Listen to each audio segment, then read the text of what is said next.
How you doing it? We're doing top 10 British recording artists, correct? Sure. And that's a great start to What an a intro. Friday edition of Ripping the Rack podcast, where, let's face it, anything goes on the Friday edition. And with me today, I'm going to go on my screen on top today. Maki Pins, you are riding on top today. Yeah. How you doing, buddy? Yeah, well, if you were on top of me, that might hurt, dude. I'm not a big guy. I'm a small guy. So, I got to breathe. But it's good to be here. I'm glad to be here on Free Funky Friday. Nice. And yes. riding the bottom rail tonight, I got one Mr. Brian Ather. And Brian, how you doing? Hey, I'm doing great, everyone. How you doing? And happy Fuck You Friday, Tim. How you doing today? You know what? That could be the new name of our show. Fuck You Friday. To Tim. Everyone else, happy Friday. I'm doing great. I'm good. Yeah. So I know some people are total conspiracy theorists and so far against the vaccine and everything else, but I got my second shot this week. Oh, sweet. Bill Gates is going to know where you live. I hope so. I hope so. Mine is next Friday. I will be honest. I was originally against the idea of the vaccine. I was. But after I got the first one, I started to feel better about it. And I got to be honest, since I got it yesterday, number one, I had no side effects other than a sore arm. So, yay That's me. not what I had from the J&J vaccine. I had Johnson & Johnson. I had a one shot. I felt a little tired, and I had a sore arm. And that was it. I felt so different today in my mind. It's a mindset. Knowing that I have both vaccines, both doses, and I had to be out and about because, again, I am on the road sales, so I have site visits and everything else at customers' houses. Yes, people, I wear a mask. I just, in my mind, felt more free than I have in the past year. Dude, you came to my house. I did. I went to Brian's house today. He came to my house to... That's awesome. Thank you very much, by the way, for dropping off the flowers for Kelly. That was very nice of you and Angie. Well, thank you. But yeah, Tim has not been to my house and inside my house in, I bet, probably 8 months. At least. Yeah. At least. And it just... I understand people are so against things right now. Right is against the left is against the right. And I'm telling you, stop with the conspiracy theories, for one thing. The government's not trying to control you with a vaccine.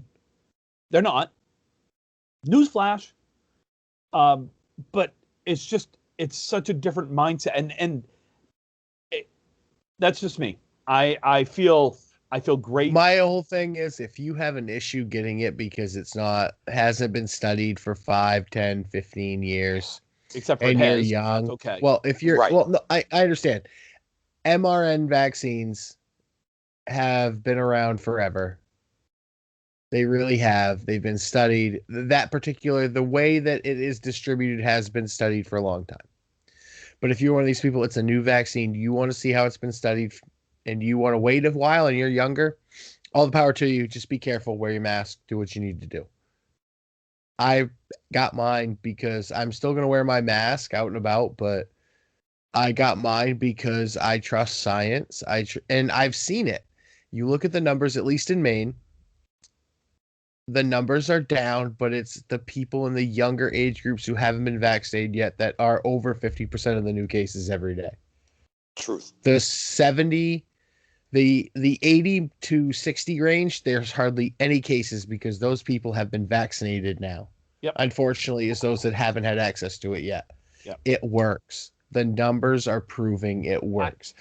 Side effects long term, I don't know, but I know the side effects long term, I'll figure those out because the short term side effects of COVID are death, and I'm good with the long term.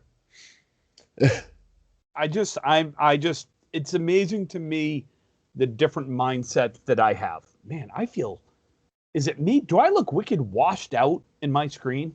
You look very bright. I It do is look bright. very bright. How about that? That's You gotta- better. That's my other computer screen. I'm just like, I got to come up with a different. I need to win the Powerball so I can afford a studio. So Well, the we three need of a us, Ripping the Rack studio. We do. We need a That Ripping would the be Rack fantastic. studio Mhm. with It can double as a Dudes and Belts studio. yes. That's true. That's true. The And- Dudes and Belts studio used to be Johnny's house when we used to do it over on his couch in his friggin' bedroom or in his streaming room. We used to sit on a futon and like two cameras were pointing at each other and we were echoing. It was a pain in the ass. The show has gotten better since we've done this, like Skype wise. But yeah, we need like a studio area. That would be, how cool would that be? And I swear to God, if I win Powerball or Mega Millions, like it's special Mega Millions right now because it's like $400-something million. And if I'm the sole winner of that, Oh yeah. dude, we are having our Would- own studio.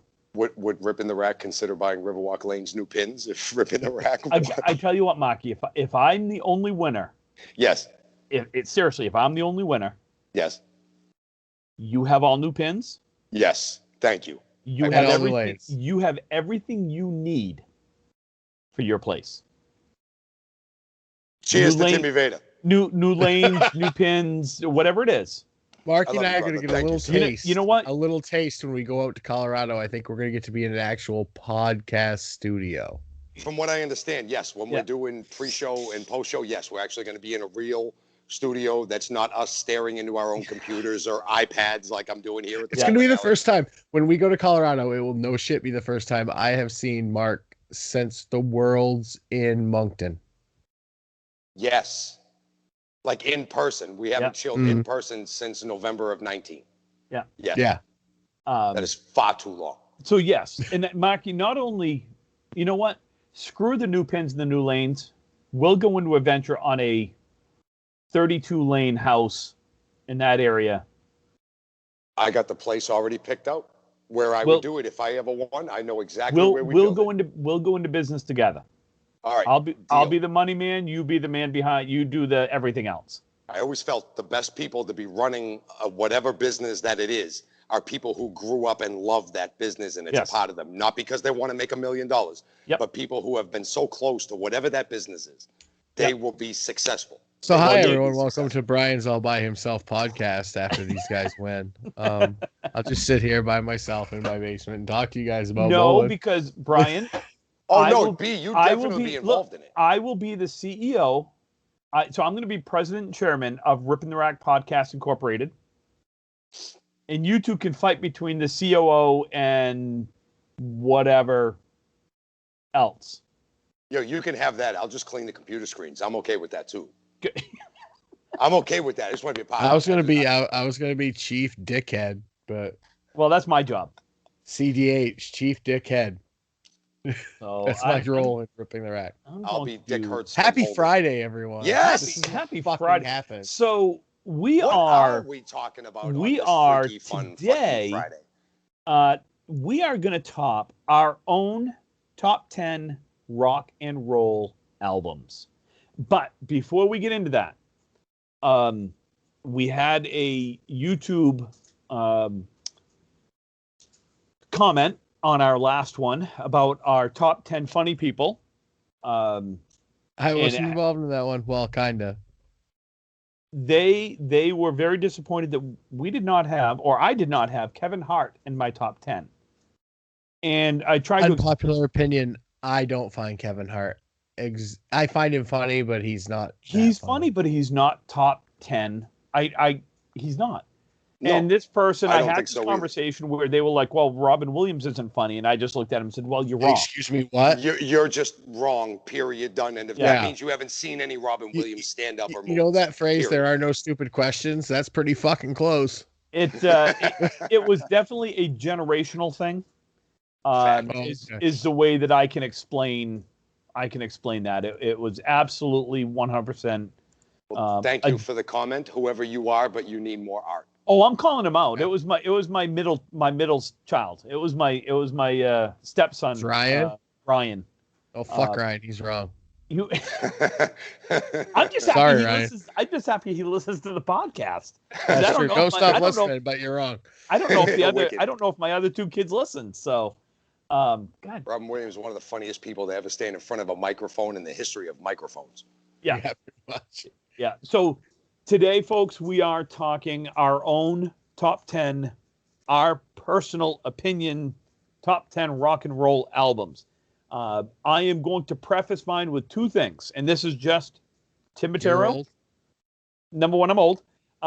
I did not include, and I will tell you right up front, my top 10 does not have Metallica in it. I would have had the Black Album, but I consider Metallica heavy metal. Okay. The other part is I have no Billy Joel or Prince because that is more pop and R&B. And had I had those three, I would have had Billy Joel would have been probably top 3 with Songs in the Attic. Prince would have been top 5 with Purple Rain, which is one of my all-time favorite albums ever in the history of evers. And Metallica definitely would have been top 10 with the Black Album. So I am telling you right up front, those 3 are not included. I tried to not have, which is fine. It's a personal choice. And again, we were talking about this pre-recording before we started hitting the button, that there's a lot of generational choices. We're 3 different dudes, 3 different ages that grew up. Right.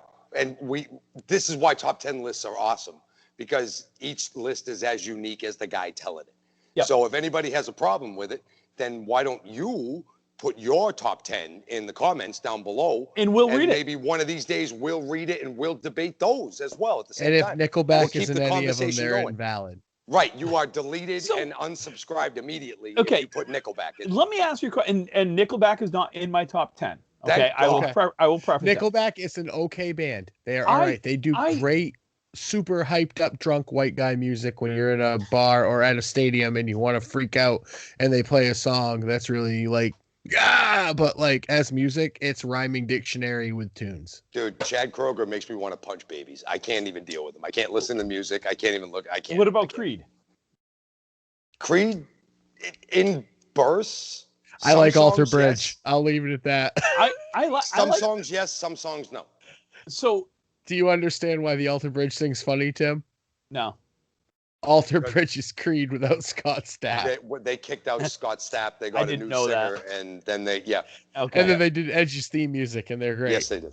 So I like some of Creed. I do like Nickelback. They're not one of my favorite bands, and they're not in my top 10. But I don't understand the vitriol that's spewed about Nickelback. I don't get it. Look at this photograph. I like the song. So you like that song? You like their other song that all rhymes? Do you like their other song that rhymes? How about their other song that rhymes? Here's my thing about Nickelback. Hold on. All their songs that are on the radio suck. All their songs on the other parts of their album are pretty good. What about Theory? Burn it down. I love Theory. Theory of Dead Man's okay. Thing. Hold on, Tim. Hold on. Listen to this. Now you'll remember this too. They were found by Chad Kroeger. Hold on, listen. You'll understand this. I do not like U2. I don't like the band U2. I don't like U2 either. Go fuck yourself. Oh, I love Coldplay. It's the same goddamn thing. Nope, it's not. My head's gonna fucking explode. I swear to God at the end of this. And this is why we stopped doing top 10s on the Death Drop channel. This is exactly why we stopped doing Vader. I love this because we're not even into the top 10, and I want to reach through and rip his one good testicle out. Hey, let's do honorable mentions just so people know what's off the table. Okay. You want me to do mine? Yeah, go ahead. Start with yours. All right. Honorable mention. My honorable mentions that I have: Green Day, Dookie. Honorable mention. Queen, A Night at the Opera. Bruce Springsteen, Born to Run. Rush, Moving Pictures. Pink Floyd, The Wall. And the Beatles, Abbey Road and Sgt. Pepper's.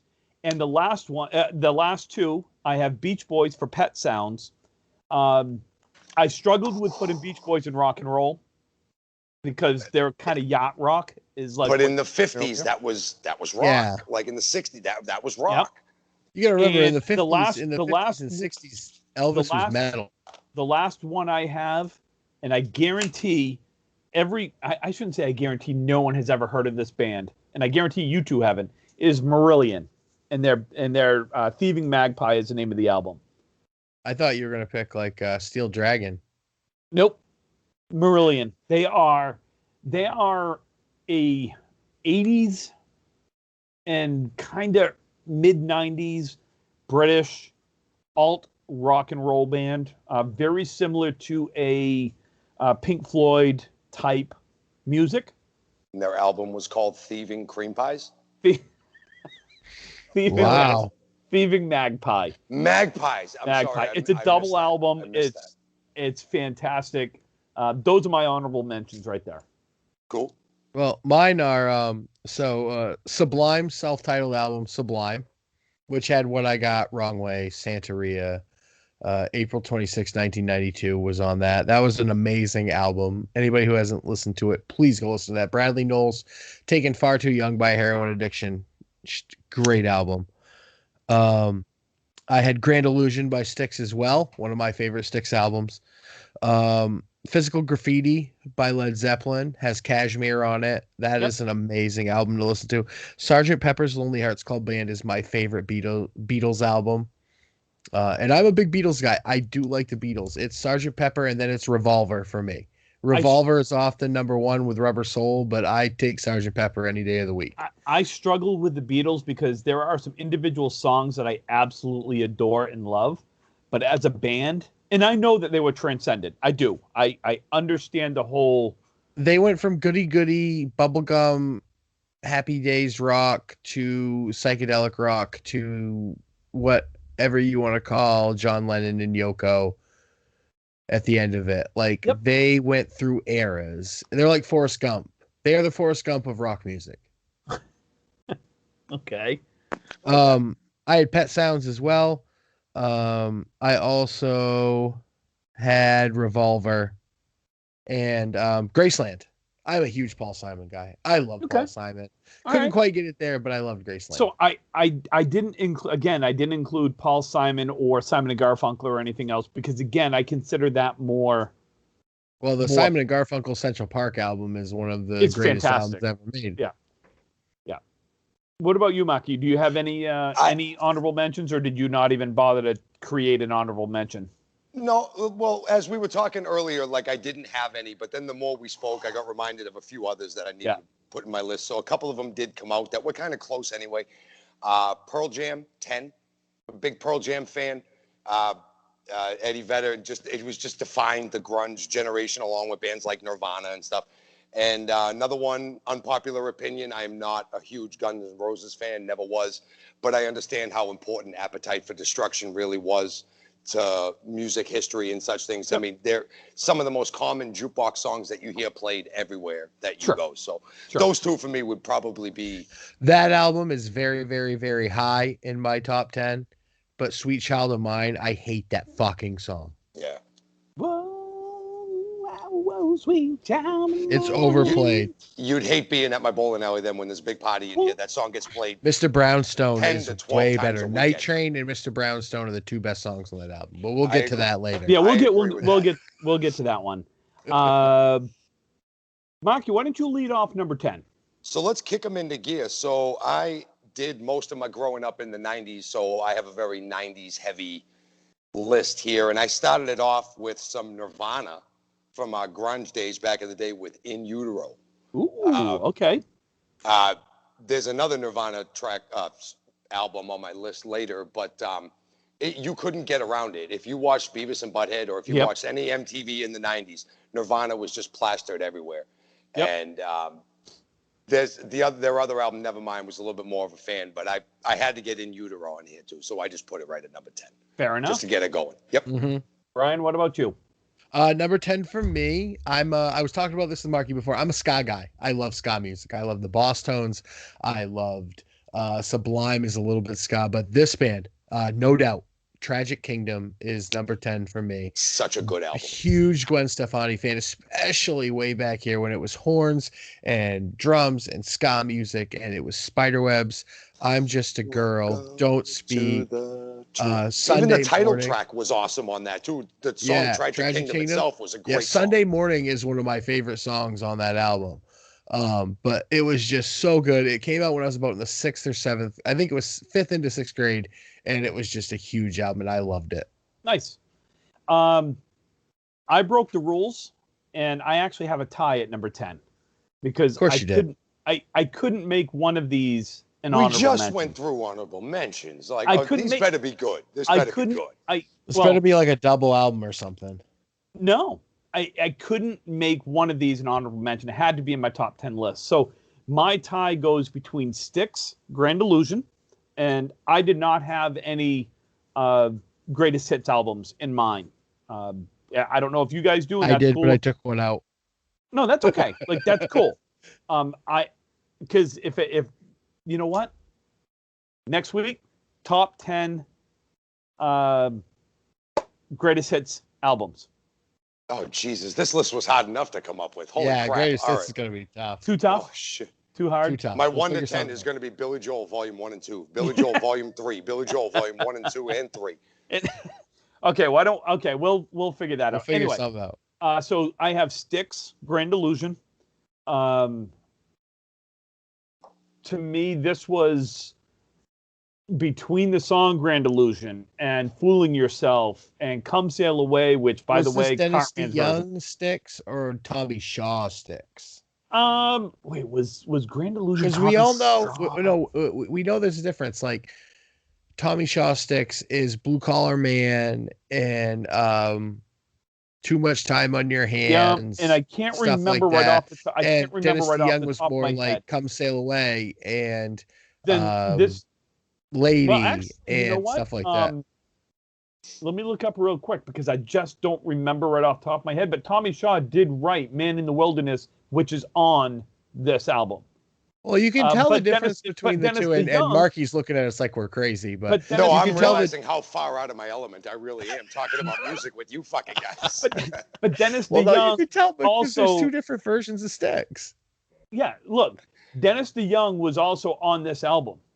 Tommy Shaw and Dennis DeYoung were the main writers of every single song. Okay, so this was in between when they were getting to the point just before, like, I know because Mr. Roboto was kind of near the end of their time that they were actually able to cohabitate with each other. Yeah.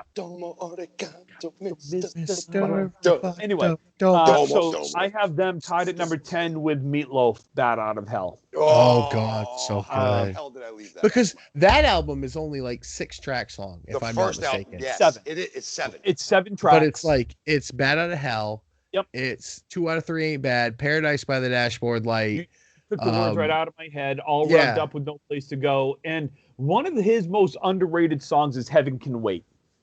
It's a ballad, but Meatloaf to me is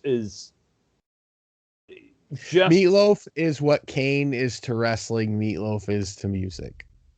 I guess if you want to put it that way. That's a good analogy.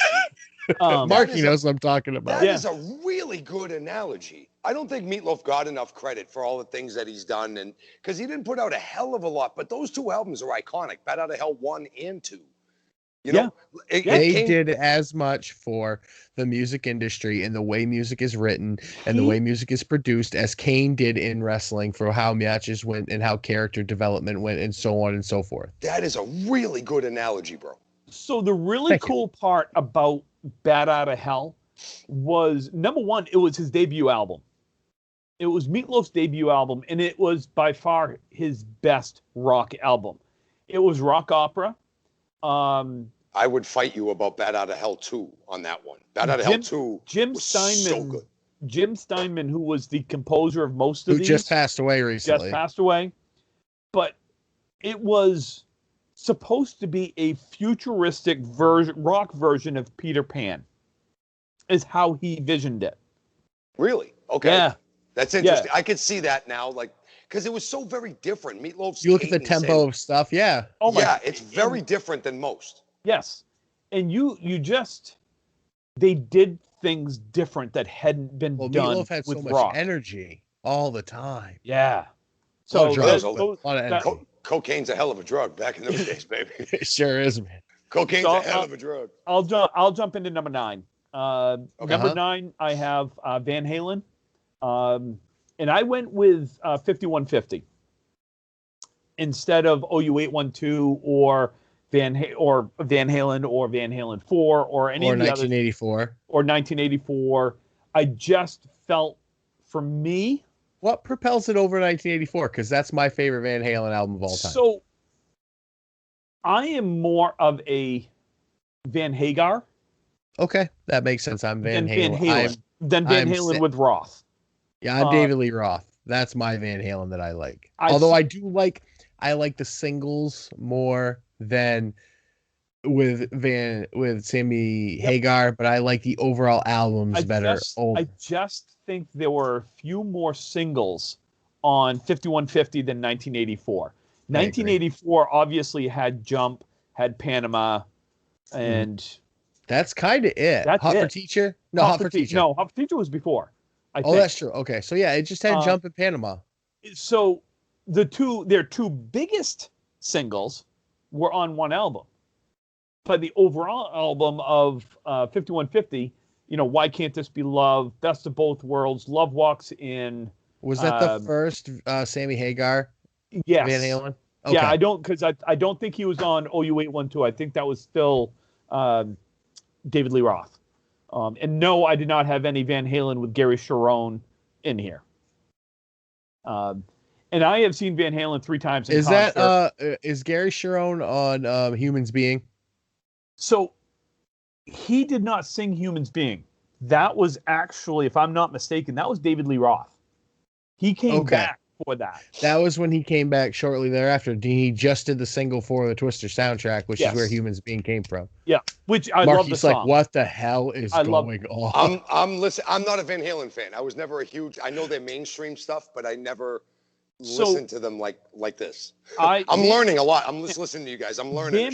Van Halen. So I say my best friend. My best friend is Brian, a guy by Brian Ketchum. Brian Athearn is one of my best friends as well. Well, no, Brian knows this. Brian Ketchum was best man in my wedding. I was the best man in his wedding. Does he have a brother named Ash that's good at catching Pokemon? Pikachu, No. I pick you. He's not. But he is a Van Halen aficionado. He has seen them in concert 17 times. That's his. Yeah. So he got me into Van Halen, and I've seen him 3 times. One was in Providence with Collective Soul, which is I remember those guys. One of the absolute best concerts I have ever seen in my life. What era? Collective Soul? Yeah. That was when Shine. So 1990. Oh, God, yeah. So Shine, December, World I Know. 1994, I think. Yeah, but that was the album they came out. It was the weird Blue Turquoise album, but there was Shine and The World I Know and December. Oh, my God. Phenomenal. They were the opening band, obviously. But so, yes, number 9, I have Van Halen 5150. Brian, what do you got? Number 9, I have Nirvana, Nevermind. A lot of people have it as their number 1 all-time rock album of the night. I liked Nirvana. I was not a huge Nirvana guy. I was much more of a Pearl Jam guy. Yeah. I didn't mind Kurt Cobain, but Nirvana Nevermind was a great album for me. It introduced me to grunge, obviously. Smells Like Teen Spirit. But In Bloom, Lithium, all those songs were just so good.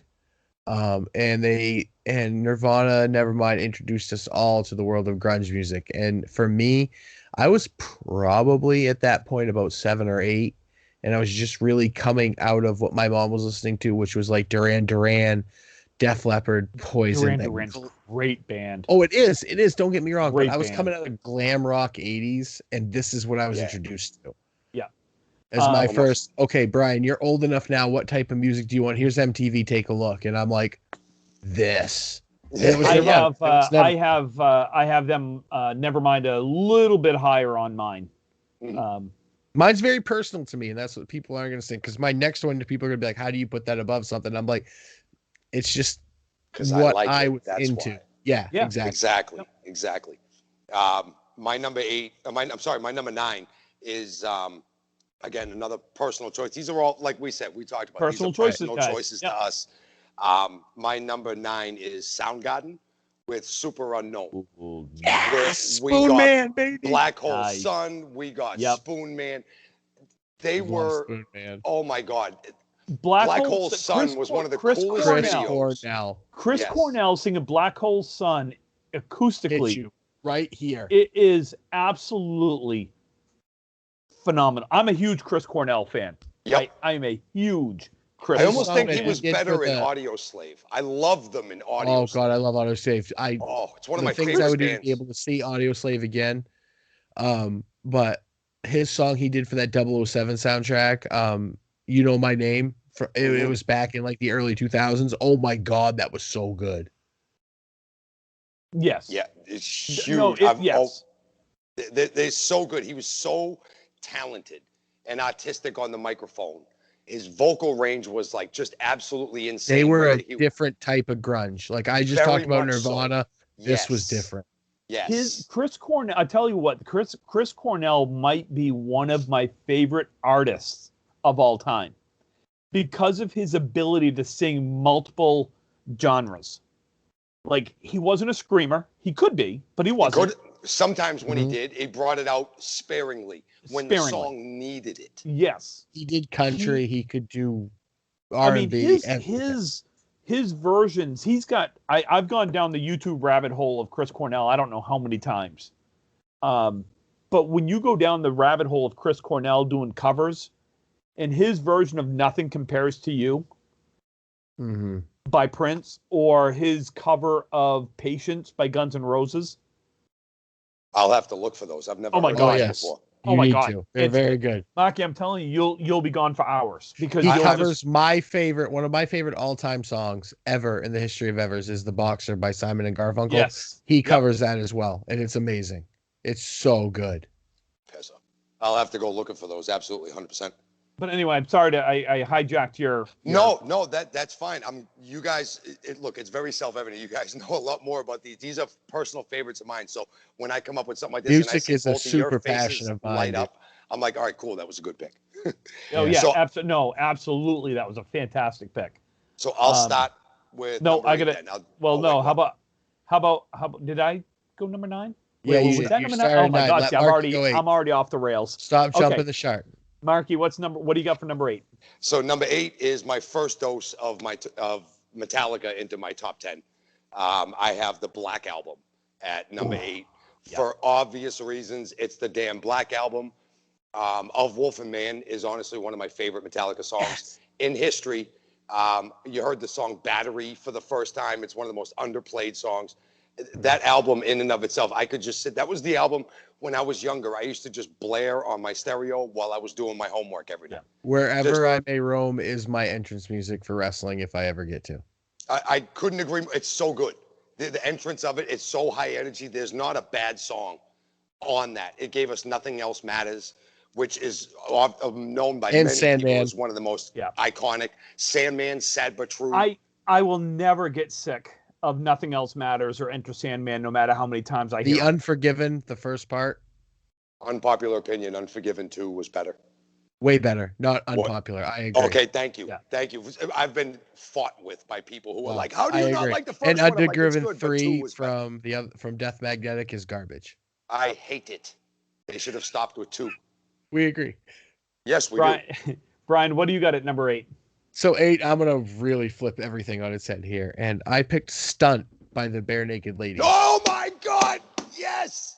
Wow. It's hard to call it rock, but I love that you have it on the list. So I broke my that album playing football, and I was in the 7th grade. And it was September, and to cheer me up, my mom and dad gave me money, and I went to Walmart, and they're like, pick out some CDs. So I picked out 2 CDs. The first one didn't make the list, but it should have, and it was really close, which was Celebrity Skin by Hole. That album is really good. If you like grunge music and you can stand Courtney Love, Celebrity Skin by Hole is really good. But the second one was Stunt by the Bare Naked Ladies, and it had 1 week on it. Yep. And In My Room and What Is Sleep, and it was just so catchy. You're never gonna get it. Yeah, and just bouncy. And I had heard WCYY in Portland was a huge alternative rock station in Maine, and they used to play a lot of Bare Naked Ladies. And the Bare Naked Ladies actually played the patio, and I had seen them before. I actually saw them when Life on a Pirate Ship came out, and they played a patio show in Portland, and I was like in the 6th grade or so, and we went and they played Old Apartment, and they were just really great. And this was their first big mainstream song when 1 Week hit. And it was one of those formidable albums in my ears. You listen to it first track to last track, and then you start it again. It was just that good. Yeah. They played not long ago, right before COVID hit and changed everything. They played a patio show at a restaurant over here in Newburyport, which is next city over from Amesbury. Just this nice, a little upscale restaurant, but they had this nice concrete patio. They set up the whole band. There was 15,000 people on this quad area right on the Merrimack River that probably should have only fit 2,000 people. Yeah. There was just people everywhere trying to get out there. And like, it's one of those bands you don't realize how much of them you know until you hear the songs and you're like, oh shit, I know like 15 songs. Here's a unique New England band too, and this has a special place in my heart. It didn't make the list, but Guster played. I remember Guster. They opened for BNL when they toured around here. I was at one of the shows with my ex-girlfriend. And they had a live album called Guster on Ice, and it was at the State Theater in Portland, Maine, which is no longer open, but the State Theater was my favorite place ever to see a show. And I was at the Guster on Ice show when they filmed the DVD and they did the live album. And Guster is one of those bands, if you ever feel sad and you don't know what to listen to cheer you up and you're just sick of everything, listen to Guster. Listen to Guster. They're very upbeaty, happy. They will make you happy. Yes. They got a lot of bongos and shit in their songs, not too much drums. It's very alternative, some would say hippie-ish, but it's very upbeat and happy. It's jam band. There's the right word. Yeah. There's the right word. My number 8, I'm going back in time. My brother got me into this band is The Who. Who's Next? Something about this particular album versus like Quadrophenia or something like that. You start with number 1, Baba O'Reilly. It's a great tune. It is. And people know it as they think of the song as Teenage Wasteland as the song. It's actually Baba O'Reilly. It starts out with that, and then it just Behind Blue Eyes, Won't Get Fooled Again. The song is over. I mean, is My Generation on that, or is that on? My Generation is not on that. Okay. I can't remember what that's on. But it's not. I'm not a huge Who fan. I'm not. My brother is. But your brother's into Brit rock. My brother's into everything. Well, which, by the way, Ziggy Stardust didn't make my list, but Bowie. Neither did mine. Bowie did not. Bowie did not make my list. But I had to put the Who's Next on here because, again, being a personal list, this was probably my first foray into some type of rock and roll album.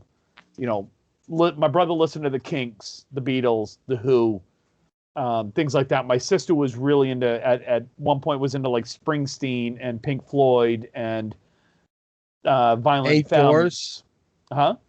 Doors? The Doors? Were you around for that? My brother was a little bit. So I don't know. Something about the song the song. Something about the album just I really enjoy. Dude, music is whatever you want it to be. Like, to me, Absolutely. music is one of the most purest forms of entertainment. It hits everybody in a different way, and music has been such a giant part of my life. And I could talk music. You want to know something I'm more passionate about than wrestling? It's music, honestly. Yeah, I'm listening and I'm hearing that. Listen to you guys talk about it, 100%. I will move on to number 7. Kick it off, buddy. Number 7 is where I have Nirvana, Nevermind. There you go. Smells Like Teen Spirit, Come As You Are, Lithium. I'm not a huge Nirvana fan. Grunge rock was never really my thing. The older I get, the more I appreciate it, though. I will say that. The older I get, the more I like and listen to Nirvana, or I don't know if Foo Fighters is really grunge rock, but Foo Fighters. Kind of started that way. I mean, you got Dave Grohl, So- who was the drummer from He Nirvana. was, which is why that I kind of influence has kind of perpetuated Which, into by the Foo way, Fighters a little bit. Taylor from Foo Fighters said we're going to get into this very soon. How good is he as a drummer when David Grohl, who's the drummer for Nirvana, says, "You know what, bud? You play drums. you play, and I'm going to play the guitar." Yeah. So that's my number 7. We don't need to go into it because we already talked about with Brian. So. Well, I'll hop in because we just started talking. My number 7 is "The Color and the Shape" by the Foo Fighters. Okay. It's my wife's favorite song of all time in the history of Evers is "Everlong" by the Foo Fighters. That's such a good song. Great story. She walked down the aisle, not to the traditional song, but we did. There's a band called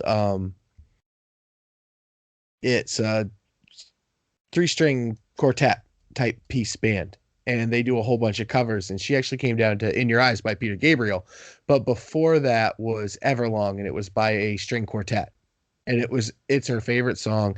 It's really on that album, and so is "My Hero" and "Monkey Wrench," and this video with the Mentos, "Big Me." Big Me. Yes. Yeah. All those are on there. It was kind of the Foo Fighters breakout album. It was just, it was the second album that they had, but the first one they really got on the map, and Dave Grohl kind of stepped out of the Nirvana shadow. And I really like the Foo Fighters, and this is my favorite Foo Fighters album. Yeah. It's a good one. Maki, what do you got? Great album. Number 7 is where I have another dose of Chris Cornell into the list. This is where I put the Audio Slave self-titled album on, for a man who was so good with one band and so iconic for so long. And then they made this album where, if you haven't heard Audio Slave, which I'm sure you guys have, that album is another beginning to end. You could put it in and listen to every single track. Both Audio Slave CDs. Yeah. Oh my God. When the first one came out, they were guests on the Dave Letterman show. And they played a live concert in New York City in the middle of the wintertime on top of the marquee thing that was outside. And there was like 10,000 people standing out on Broadway in New York City. That was where I found out about Audio Slave, and then I went back and listened to the entire album, and it's still in my car. Cochise, Show Me How to Live. Show Me How to Live, Gasoline, Like a Stone. I mean, my God, there's just so much on there. And again, we go back to Chris Cornell's range of vocals and playing his guitar, and just the man was friggin' amazing. Both of those bands. You put him with Tom Morello from Rage Against the Machine. Yeah. Very, very, it was another one of the Creed and then Alter Bridge thing. When you took a guy out, with Creed and Alter Bridge, they took out the lead singer and added a new guy, kept the band. This time, the lead singer went into another band, and that band was just as good, if not better. It's Velvet Revolver. Which similar. Which is Guns N' Roses with Scott Stapp. Scott Stapp, yeah. Yep. No, not Scott Stapp. No, sorry. not Scott Stapp. Scott Weiland. Scott Weiland. Yeah. Scott Weiland. Yeah, from Smashing Pumpkins. But I always do that. No, STP. No, not Smashing Pumpkins. Stone Temple Pilots. No, from Stone Temple Pilots. Sorry. Yeah. I knew it was I knew it started with an S. I just couldn't think there for a sec. So we're number 6 here. Brian, you want to who started 7? I'll take 6. Okay. That's all right. B starts. 6 is where I have Dookie by Green Day. This album, I remember this day vividly. I had gone to a local card show with my dad and my uncle, and I was opening baseball cards, and my mom and my grandmother had went to Augusta shopping, which is like an hour away. So it was a big deal when you're a little kid and they brought me back. My Nana brought me back Dookie on cassette. Yep. Two albums that day, actually. Dookie and the Presidents of the United States of America tape. Yeah. With Peaches and Lump, but Dookie, and I can remember just the first 6 songs on that are just iconic. Welcome to Paradise, Longview, Pulling Teeth, Basket Case, When I Come Around.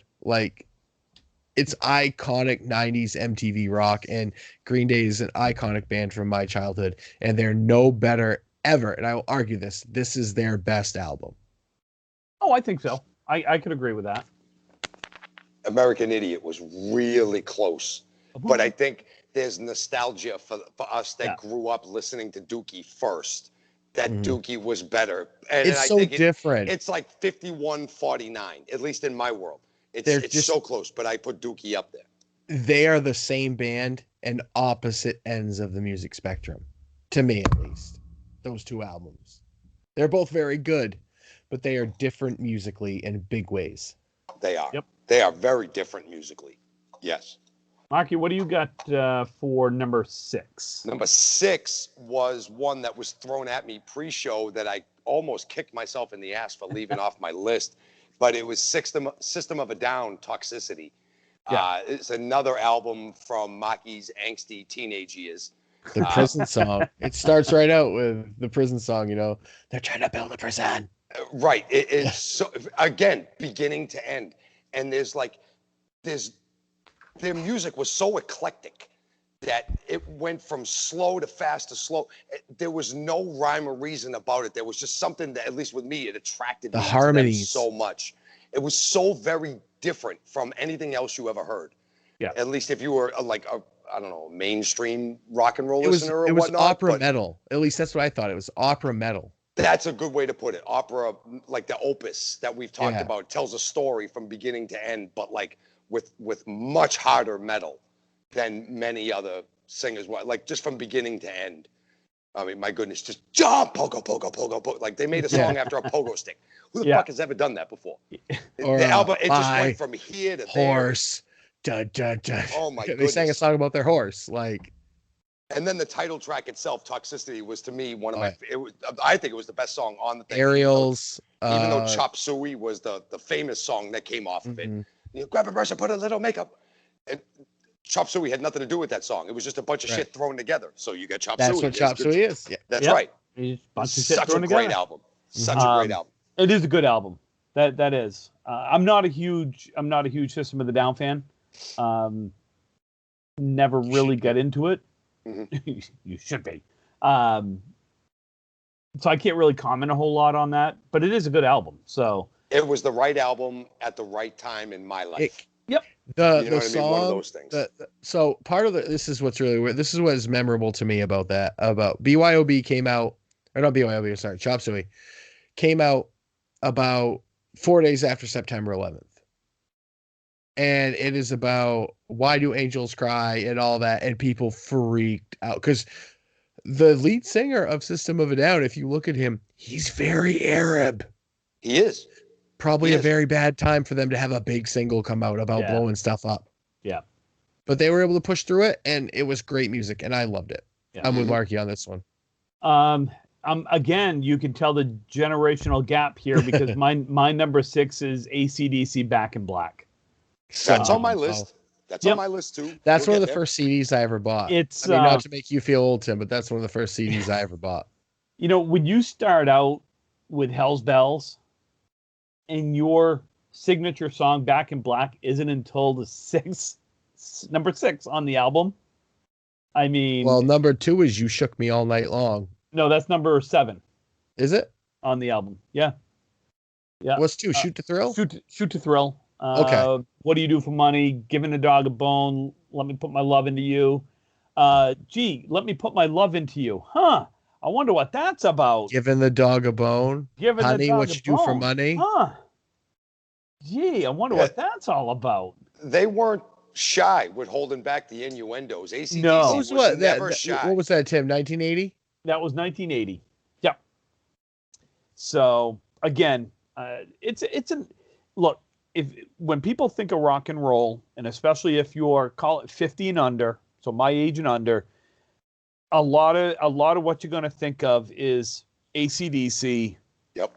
You know. So when I think of it, just in my thinking, I'm thinking classic rock to me is AC/DC, Aerosmith, The Stones, Billy Squier, Billy Idol, Def Leppard, Poison. Can I go on record as saying unpopular stuff. opinion? I find Aerosmith to be very overrated.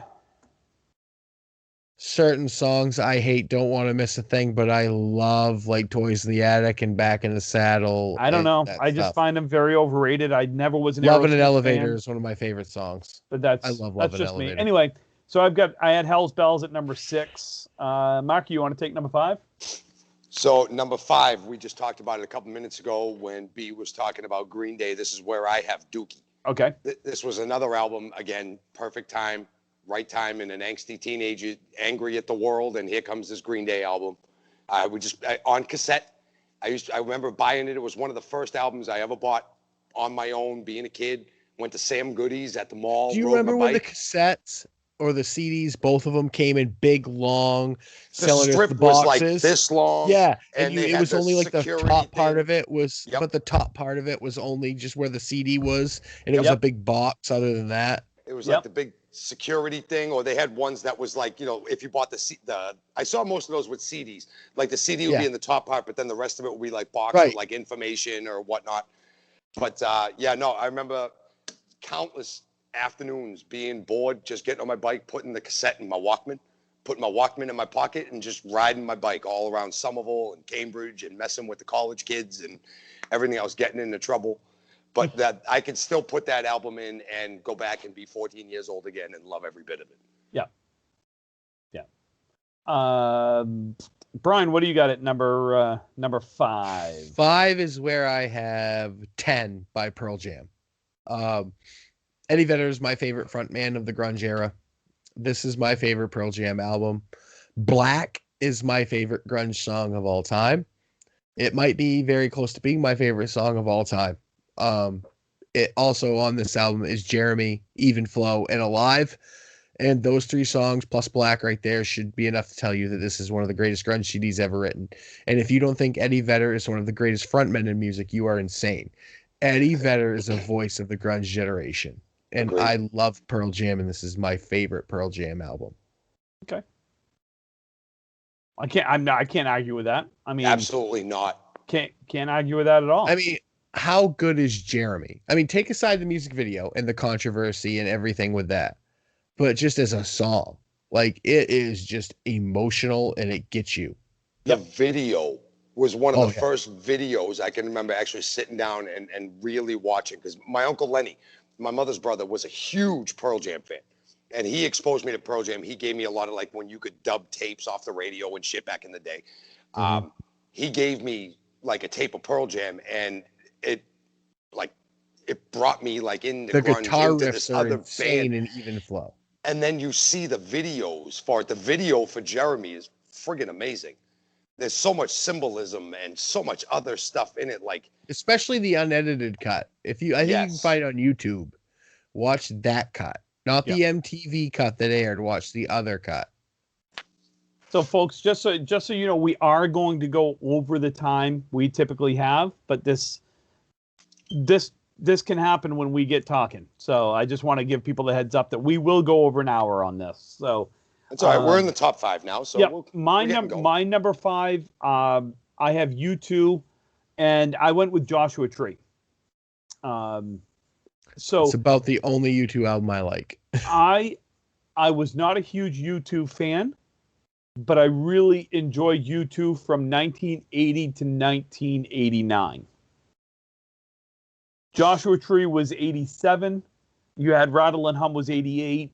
After that, they could just, Bono and all of them could just do whatever. I love Sunday Bloody Sunday. I like Where the Streets Have No Name, With or Without You, and that's about Sunday Bloody Sunday from their album War, is what got me into U2. My sister was a huge U2 fan, and that was another reason why I enjoyed U2. But Joshua Tree, when you start out with, Where the Streets Have No Names, to I Still Haven't Found What You're Looking For, What I'm Looking For, With or Without You, Bullet to Blue Sky.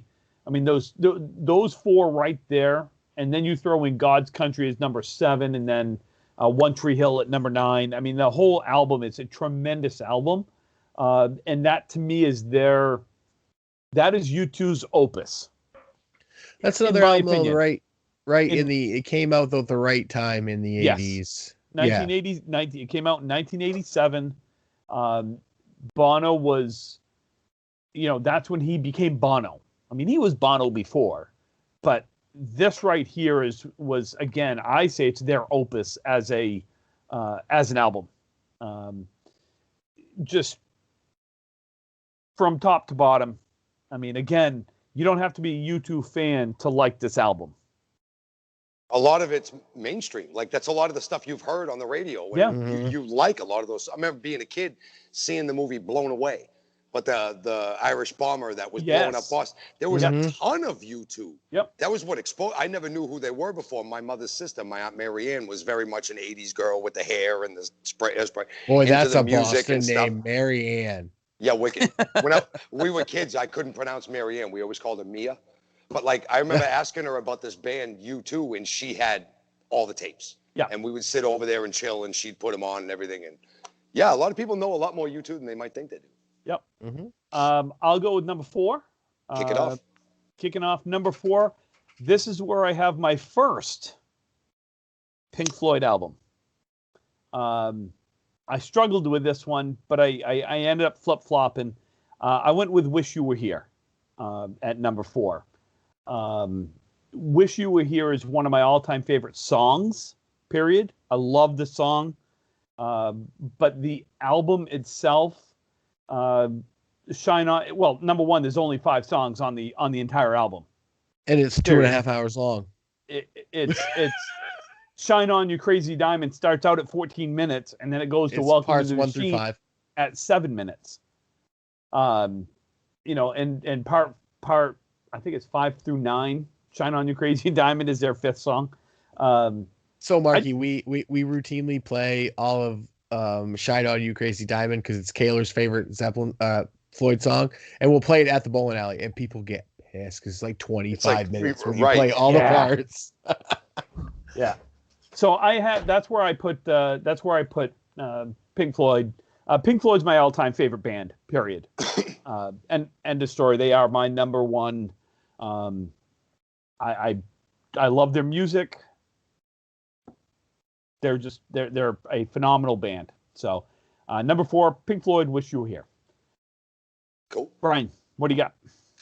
Number 4, I have from the Boston area. I have Sully Erna and his band Godsmack and their self-titled album. Yeah. At number 4, the first Godsmack album.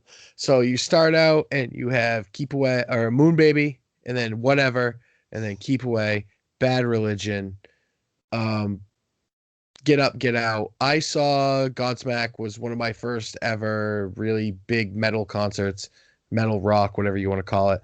I saw them at the Cumberland County Civic Center. It was amazing. They just grabbed me. It was rock music, and it was that first group of early 2000s rock that defined an era. And Sully from Godsmack is a great front man, and their music is just so good.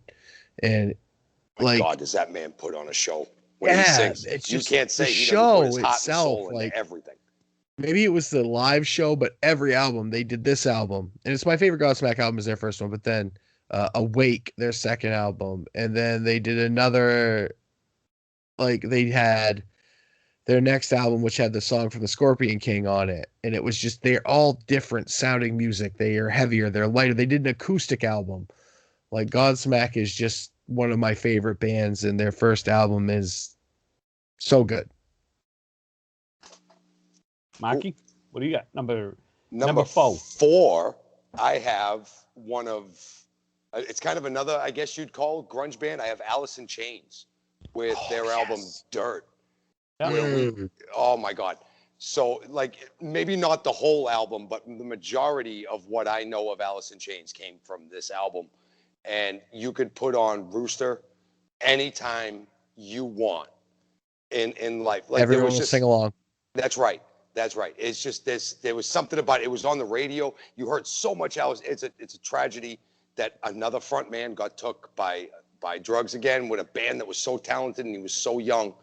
But man, I'm telling you, they could have been on pace for being one of the greatest bands of all time, but that didn't happen, as we know. And then they got a new lead singer and it didn't quite work out so good. But Dirt is by far my favorite Alice in Chains album. I could not leave it off the list. Yeah. My favorite Alice in Chains album is actually Alice in Chains Unplugged. From the MTV series. That's so and the good. reason is just because you can hear how it's sad, but it's good because you can just hear how bad Lane Staley is just messed up at the time. He's hurting. Yeah. You can tell. You can tell. Like, and it's like that was the whole thing. If you watch the video in one of their songs, like the guy, their bass player, has a message to Metallica written that says, "Friends don't let friends get corporate haircuts." Yeah, I Because remember that's when that. Metallica cut their hair off and they Yeah. did Load. And they Yeah. all looked like Puerto Rican businessmen, is what they called them on the back of the album. But yeah, I love Alice in Chains too, Marky. Good pick. absolutely, absolutely. Mark, you want to lead off number 3? Sure. Number 3 is one that we've already heard from here. I picked AC/DC, Back in Black. Okay. For many obvious reasons. It's for friggin' AC/DC. So growing up as a kid, my first exposure to AC/DC was Beavis and Butthead. Yep. Never knew who AC/DC was, but Butthead wore the AC/DC t-shirt. And every once in a while, they'd actually look at an AC/DC video. And I'm like, these guys kick ass. Yeah, yeah. So I remember being a kid, again, same thing, riding my bike down to the Meadow Glen Mall in Medford, Mass, going to Sam friggin' Goody, which none of you kids know what Sam Goody is anymore. I remember Sam Goody. Strawberries. It was Strawberries. Now I think it went to FYE, and now I don't even know if there's even malls anymore. But Hollywood Video. Yeah, remember that shit? But yeah, no, I remember going down and buying, just looking through AC/DC, and Back in Black was like one of the front ones because it started with the B. And I went and I'm like, wait a minute, I know these songs. I've heard these songs on the radio. Let me pick this up. And I brought it home, and there began like my foray into harder rock. Yeah. So that has like kind of a deep place. AC/DC, I've always loved them. So my number 3, I went back to the 70s, the 60s and 70s here, and I went with Led Zeppelin, and I went with 4. Oh, very good pick. Instead of Graffiti or 1, 2, or 3 or any of their others. Graffiti, in defense, I had on my own mention, Graffiti has one great song on it, and it's Kashmir. Yep. I find this number 4 to be, number 1, it's transcendent. I mean, it's got arguably the greatest rock song ever in the history of evers with Stairway to Heaven.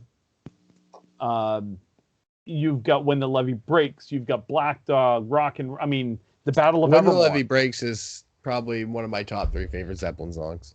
Yeah. I just find this, again, Led Zeppelin, they are probably, and you could argue this, the greatest rock and roll band ever. You can argue it. I don't like Led Zeppelin. And that's okay. I don't like Pink Floyd either. Well, you're wrong. I know, but that's okay. You know, you're wrong. You need to get stoned and listen to Pink Floyd. No, I don't do acid, so I don't listen to Pink Floyd. You don't need acid. No, you don't, because I love Floyd. I've done the Wizard of Oz Floyd thing, and I've done it. Wait, what? Both sober and both enhanced, and it's amazing. What do you mean, never heard of that? What are you talking about? Okay, no, I've never heard of this. There's a point, Tim, is it when the opening credits start in Wizard of Oz? There's a point in the beginning of Wizard of Oz where you set the needle down on Dark Side of the Moon. And if you run them at the same time, the music matches up beat for beat with the movie. Like Money Are you starts. shitting me? Yes. Oh no, 100%. Yeah, it's amazing. Google it because it is a thing. Wizard of Oz is one of my favorite movies of all time. Like, I have no problem sitting down and watching it. And if this is a thing, I have watch it with Dark Side of the Moon. It's a real thing. It's a real thing. I have to listen to Pink Floyd. Okay, fine. Dude, it's so just crazy. for something when it goes cool to like color, that, I'll do it. All right. When it goes to color, is it Money, Tim? Like is it Money time kicks or, in when time or money. It's time.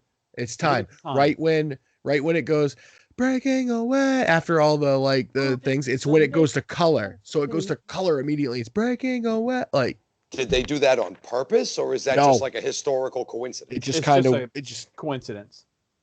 Holy shit, that's a hell of a coincidence.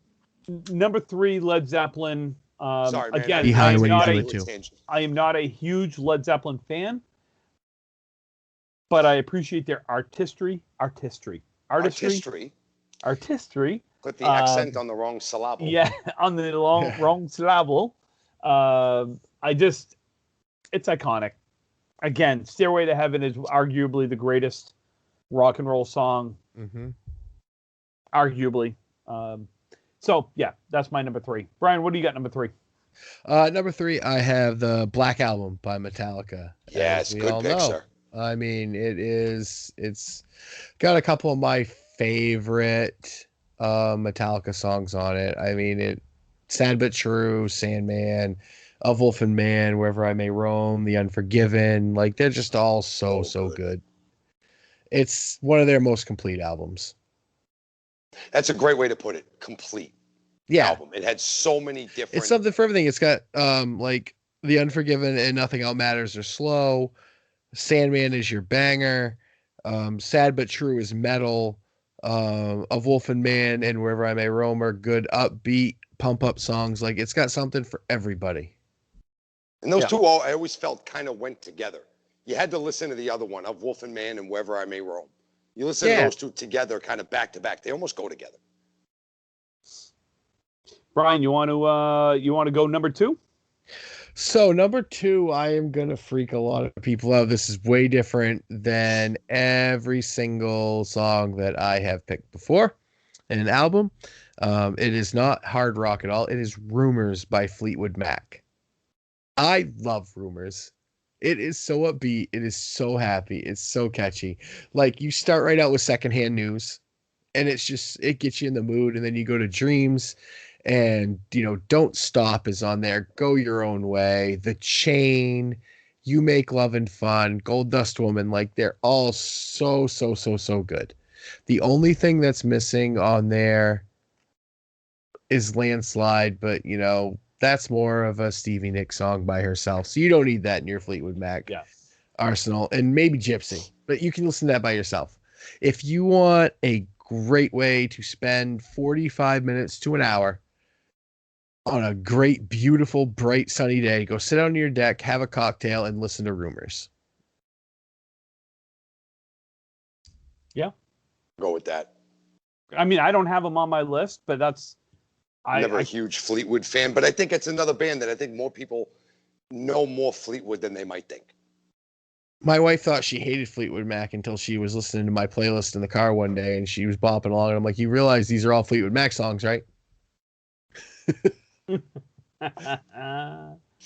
doesn't listen to any of that music in his car. For real, Tim's wife won't listen to anything, I think, pre-1990. We have two very different versions of music. Would she listen to Billy Joel? No. What? No. Not even remotely close to that. I mean, that is so far to the no that no. What about what is to the yes?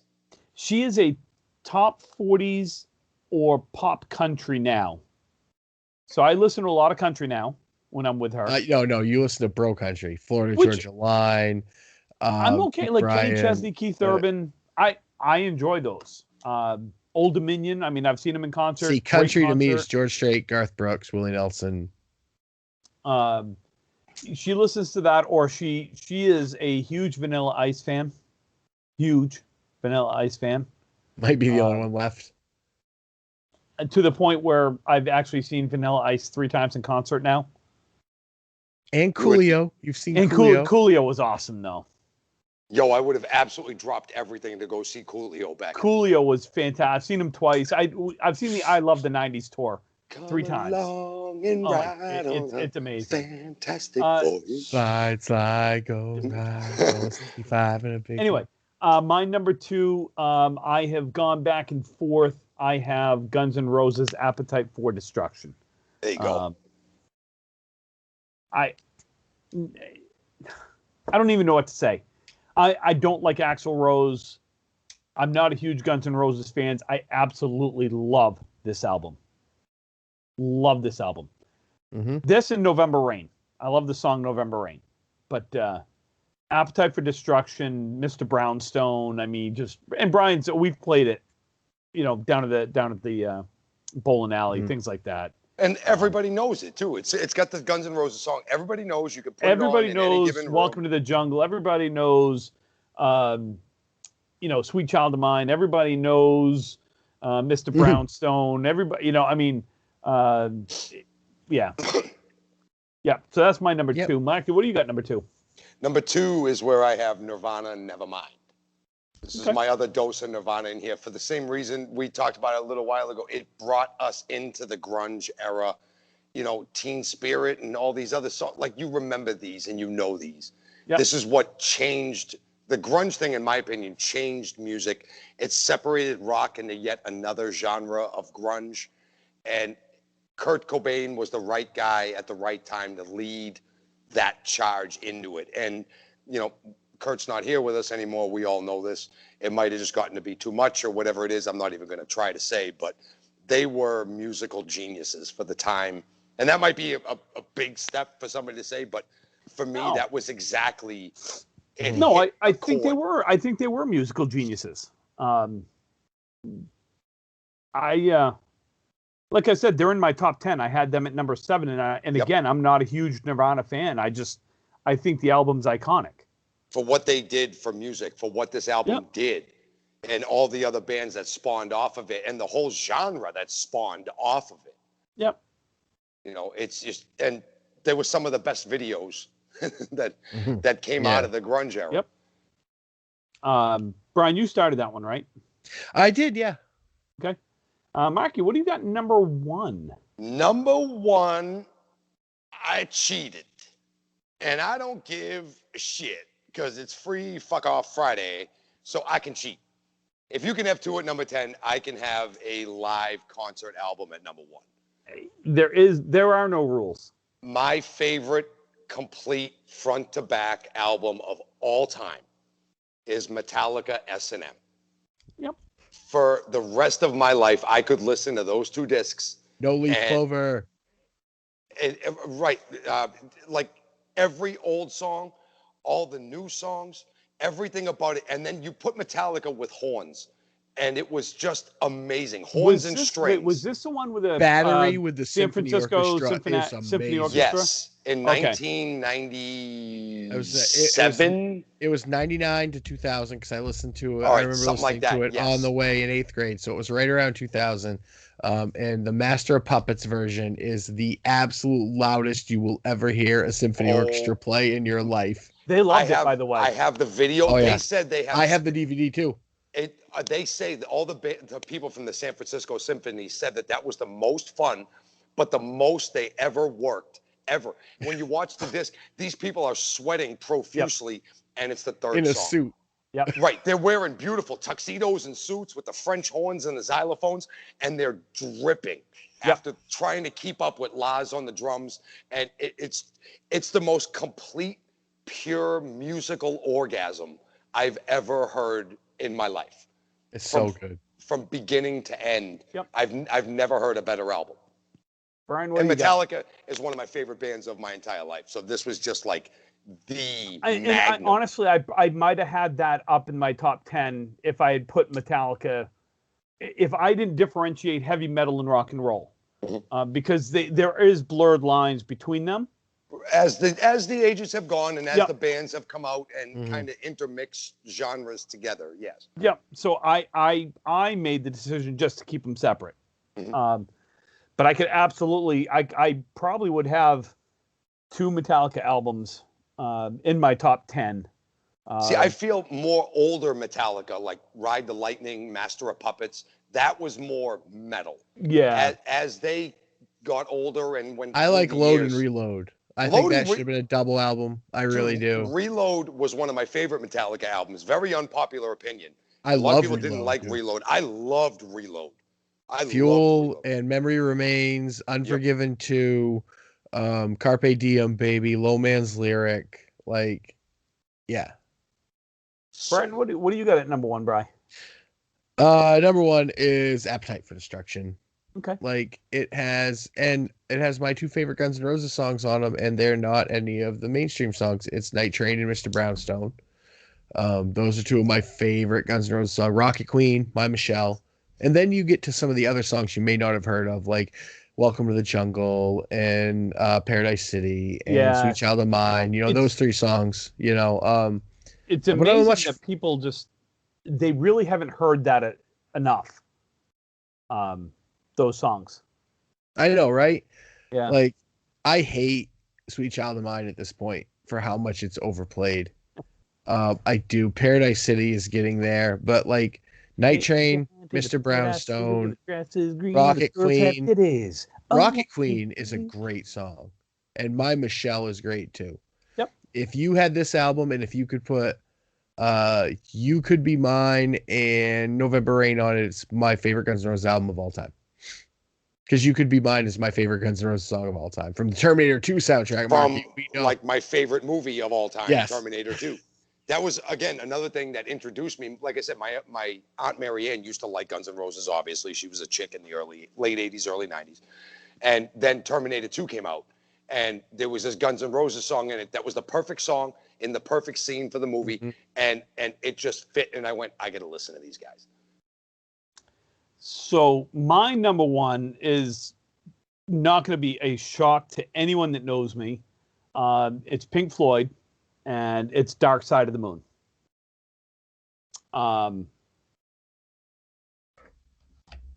It is, if I'm not mistaken, from the time it hit the charts in, I think it was 1973 or 74, it did not leave the charts until something like 2000, 2005, somewhere. It was like almost 30 years on the charts. I wouldn't doubt that at all. I wouldn't doubt that.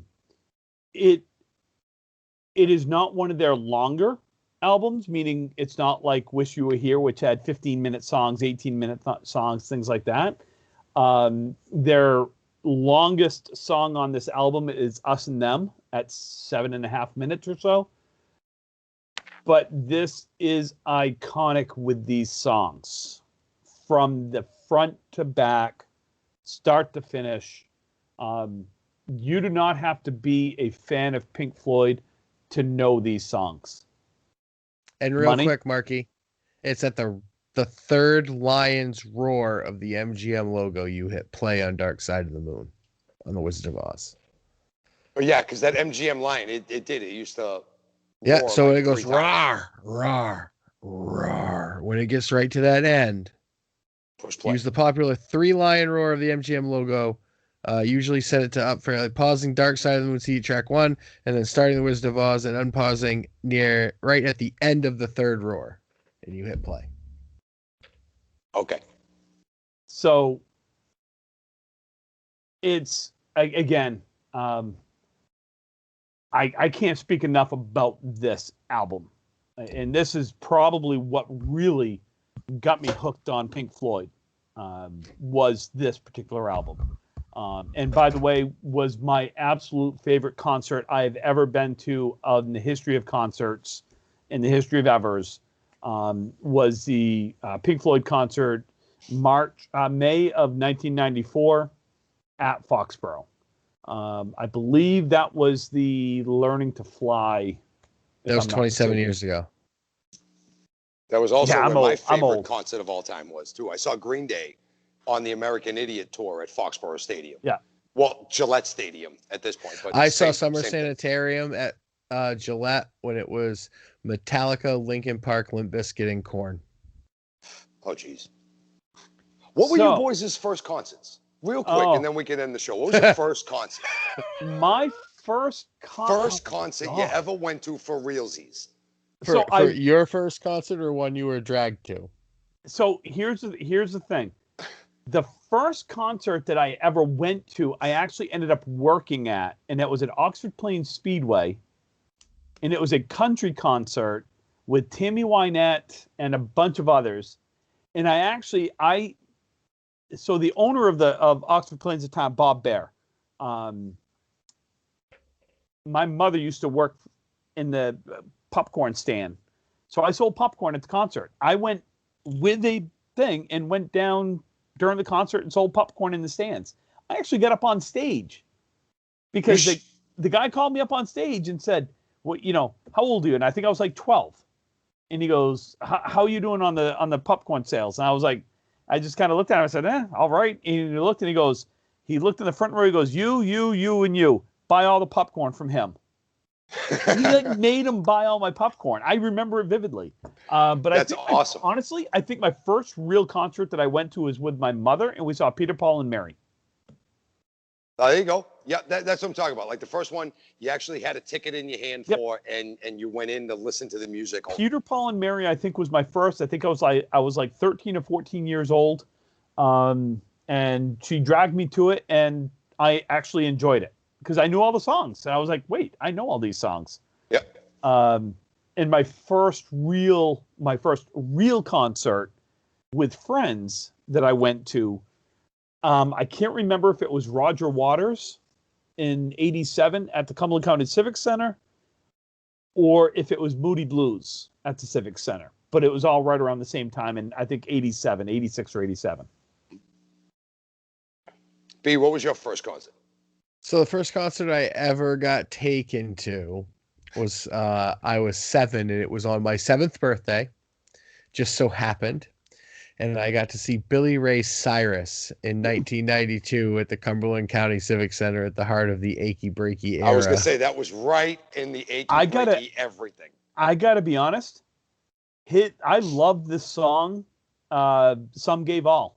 By him. Yeah, no, that was that album. Some Gave All, Where Am I Gonna Live? These Boots Are Made for Walking. Yep. Like, looking back on it, I'm like, okay, I like music a little more now. But my first concert I ever went to was, I think, I was in the 8th grade, and it was the Summer Sanitarium tour, and it was in 2000, and it was Metallica, Limp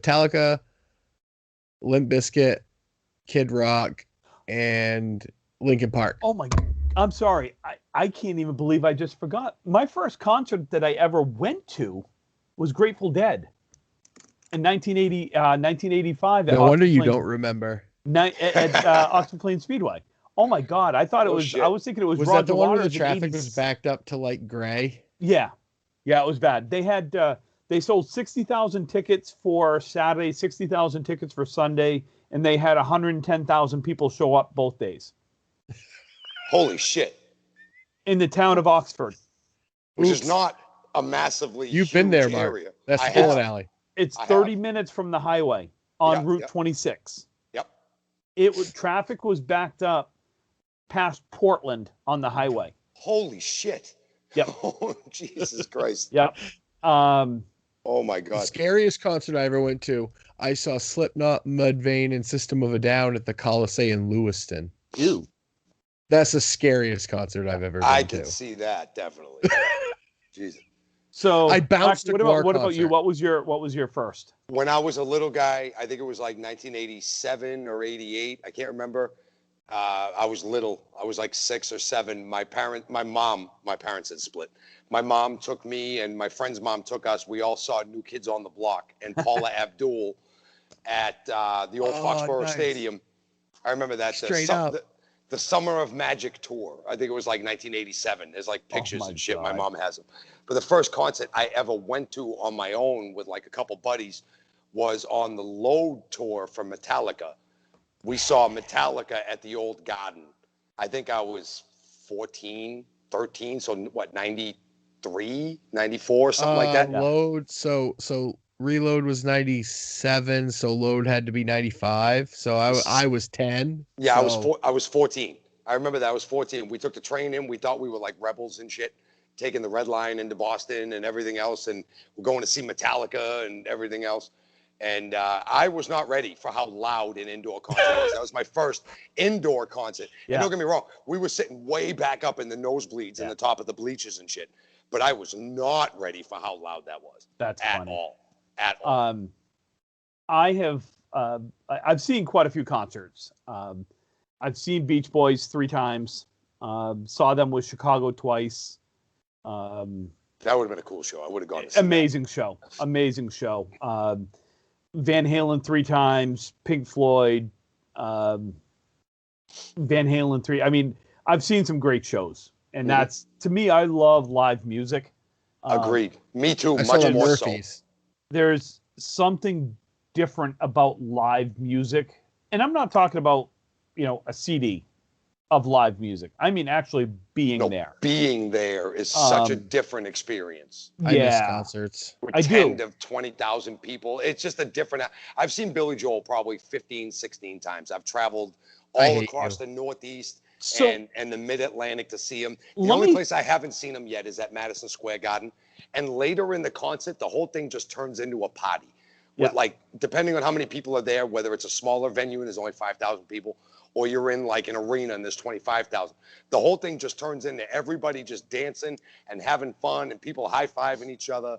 So Great. Billy Joel is one of my all-time favorite artists. I'm a huge Billy Joel fan. Is mine, 110%. I have never seen him in concert. Oh, you're missing out, and he doesn't have much time left. Go. 3 times I have gone to get tickets, and I can remember standing in line at the Civic Center. We were first in line at the Civic Center. So fucking excited. We're like, holy shit, we're first in line. We got it there like 3 a.m. Yep. Waited. About 8 Sold a.m, out. guy comes out and goes, what are you guys waiting for? Billy Joel tickets. Oh, no, you can't get them here. You got to call Ticketmaster. You can only get them if you call. Oh, womp.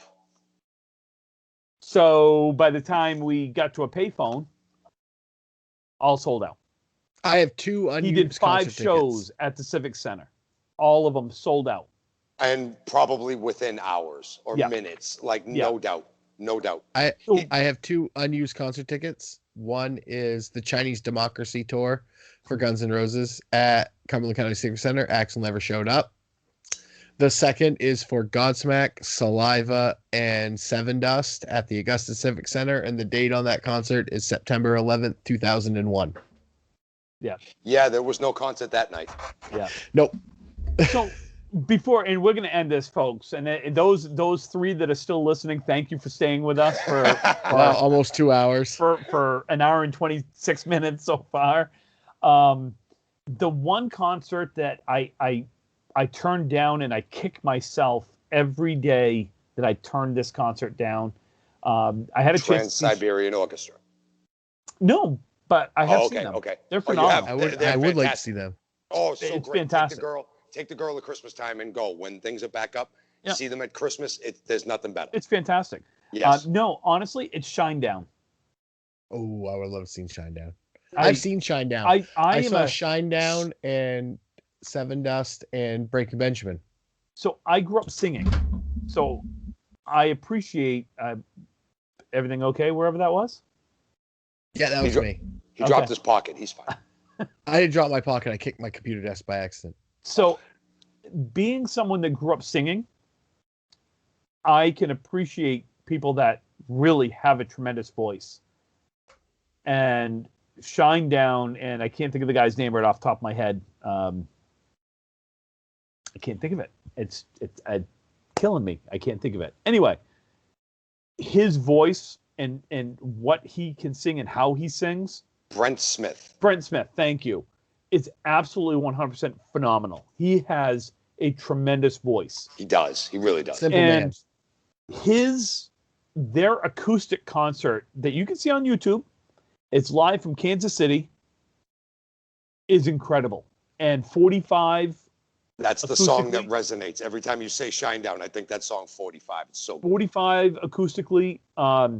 Their version of Simple Man, I actually almost like their cover better than the original. I would love to see Shinedown in concert. I just think that they Second Chance. Yeah. So anyway, we're going to end it for tonight, folks. After 332 hours of taping, I think we're tired. Good list, though, boys. Good list. Good list. Great list. We will have, you know what, we'll do another top 10 list next week. We don't know of what yet. We'll talk amongst the 3 of us, and we'll figure out what we're going to do for top 10 list next week. Folks, don't forget, Tuesday morning, Ripping the Rack podcast, Candlepin Bowling. We will have a recap of this weekend's main state elimination scratch tournament. This will determine. I hope we're celebrating Timmy's victory. It's the one thing I've never won. Best of luck, bro. Go get it. Go get it. Go do it, Timmy. We get that, and we'll talk some other bowling related items.